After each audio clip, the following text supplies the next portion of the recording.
Francophonie de Montréal. Il faut savoir se mouiller, hein, Laetitia Zonzambé. Complètement, complètement. Il faut savoir nager. C'est pas profond, mais il faut savoir nager là-dedans.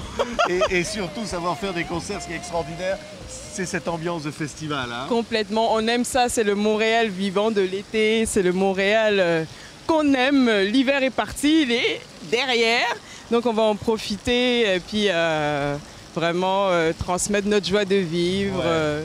On vient d'entendre un extrait du nouveau clip. Elle dit quoi cette chanson ?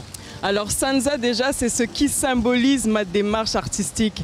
Le Sansa c'est différentes pièces de pagne, des différents motifs et puis comme on sait c'est le pagne africain en fait. Alors le Sansa c'est un rassemblement de différentes couleurs de pagne, différents symboles et ça justement c'est justement un assemblage qu'on arrive à faire avec une certaine harmonie. Il faut avoir le sens de l'équilibre des couleurs, etc., des motifs. Et moi, je me suis un peu inspirée de ça pour ma musique. Je me dis que dans la création, il y a beaucoup d'influences, il y a beaucoup de choses qu'on aime, il y a beaucoup de choses qui nous inspirent, des choses qui viennent de ce qu'on a hérité, parce que je viens de la République centrafricaine, donc j'ai mon héritage musical, culturel, et des choses qu'on a empruntées et puis qu'on a créées aussi. En venant ici, à Montréal, au Canada, j'ai appris autre chose, j'ai rencontré d'autres artistes, j'ai travaillé avec beaucoup de musiciens, et ça m'a permis de développer au niveau de la création, la musique que je voulais avoir, mon identité, mon authenticité. Tout en gardant, hein, Laetitia, en gardant la langue, en gardant les langues. Oui, en gardant la langue, en gardant les langues, parce que les langues, c'est important, c'est ce qui nous représente. Vous voyez, quand il n'y aura plus rien, même si vous n'avez plus de Canada, vous n'avez plus de territoire, vous avez la culture. Elle sera présente même après la destruction de la Terre. C'est ce qui reste, en fait, c'est ce qui est transmis aux générations. La langue, les us, les coutumes. Donc, c'est ça, c'est ça. On essaye de garder ça dans notre art, on essaye de garder ça dans la créativité. Donc Sansa, c'est ça.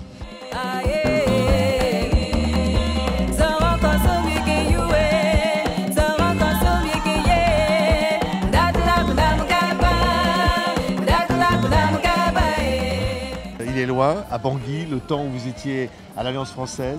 Oui, mais il fait partie de moi en fait, il fait partie de ma construction artistique. C'est une époque où je commençais, j'ai fait mes débuts à l'Alliance française de Bangui. C'était un espace culturel, d'échange. Oui, on y apprenait le français, mais en même temps, il y avait des spectacles et puis il y avait des formations. Donc oui, moi je suis très contente d'avoir commencé là. Et puis c'était un très bel espace de création.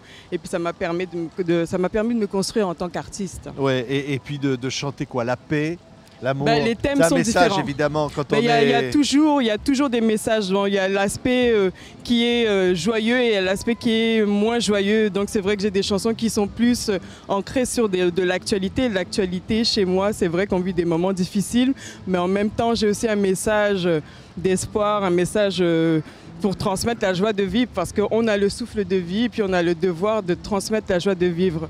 Le monde est sombre, mais il ne faut pas rester dans la noirceur. Donc moi j'ai une grosse pensée pour la population centrafricaine. C'est vrai qu'elle aspire qu'à une seule chose, c'est pouvoir circuler et travailler librement chez elle. Merci Laetitia Zonzambé. Merci. Retenez bien ce nom, un des événements des Francophonies de Montréal. Merci Laetitia. Merci.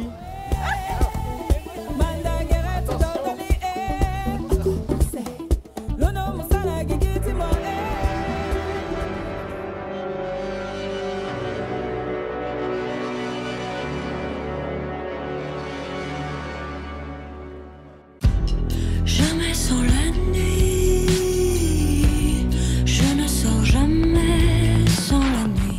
Bonjour Blondino. Bonjour. Un décor parisien ici à Montréal. Hein? Ouais, c'est sympa.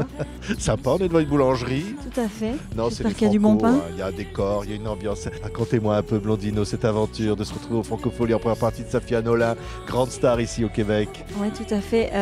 Donc en fait, on lui a demandé de choisir une première partie française.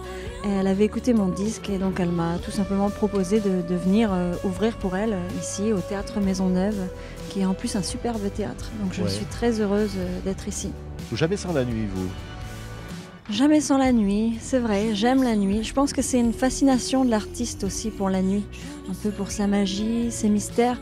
Et personnellement aussi, j'aime, pour moi c'est un moment de calme, de silence en fait, qui me permet de rêver, d'écouter de la musique, de regarder des films et de créer en fait. Ouais, Finalement. dans une ambiance atmosphérique, il faut savoir rêver. J'aimais cet amour chaque cœur. J'aimais cet amour chaque cœur. Quand tu l'as jeté mon cœur. Quand tu l'as jeté mon cœur. Un joyau percé depuis lequel la lumière pleure. Ça vous dit quelque chose, ça? Bah, c'est une belle image. Ouais, c'est ce qu'a écrit les Inrocks à propos de votre disque. D'accord, je m'en souvenais même plus, mais c'était une très belle chronique des Arocs. Ouais, c'est Je touchant remercie. finalement de provoquer de l'émotion chez ceux qui écoutent cette musique très spéciale. C'est une pop électronique, c'est un atmosphérique, je disais quelque part. Oui, bah, moi je pense que c'est un voyage intérieur dans lequel j'essaye de faire entrer l'auditeur en fait. De l'emmener en tout cas dans ses expériences de vie, dans ses chansons en fait, qui parlent finalement de mon rapport au monde, de mon rapport à la musique. J'ai envie de partager ça et j'ai envie que celui qui va m'écouter ressente en fait des vibrations très fortes. Vous les ressentez, ces vibrations quand vous composez. Alors on peut citer évidemment Jean-Christophe Ortega qui écrit avec Oui, vous. oui, oui, tout à fait. Ah ben moi, à chaque fois que je crée une chanson, ben je l'aime vraiment et je l'écoute même. J'écoute finalement mes chansons. Alors c'est peut-être, j'ai toujours peur que ça fasse un peu égo-tripé, mais j'écoute vraiment mes chansons comme j'écouterais les chansons de quelqu'un d'autre. Et après, il y a la rencontre avec le public, comme par exemple ici au Francofolie, sur Tout à scène. fait, ouais, c'est une première. Mais j'ai l'impression que le public est assez ouvert ici et généreux. En tout cas, j'espère qu'il le sera et qu'il va apprécier mes chansons et ce que j'ai à proposer sur scène ici, à Montréal. Ouais. Ouais, j'ai l'impression que ça fait une semaine que vous êtes là. Vous êtes venu en C'est ça. immersion. Voilà, sentir je me les suis dit, choses bon, comme c'est la ça, première hein. fois, du coup j'en profite un petit peu. Je me suis beaucoup baladée seule, j'aime beaucoup marcher, donc j'ai marché dans la ville et on s'y sent vraiment bien. On leur dit quoi là, tous les Québécois? Vous qui les connaissez bien maintenant. Ah non, je dirais pas que je les Ah. connais bien, mais Ouais. je leur dis merci d'être si accueillants en fait. Sentez ça. Ah oui, vraiment, moi je me balade, j'ai mon plan, alors c'est vraiment à l'ancienne. Donc j'avais mon petit plan et puis parfois on voit que je cherche sur mon plan, donc ah tu vas où, t'es là, tu vas là, vraiment c'est super, on se sent bien. Blondino, adopté par le Québec. En Ça tout fait- cas moi, Ah. j'adopte les Québécois. Merci. Merci à vous, merci.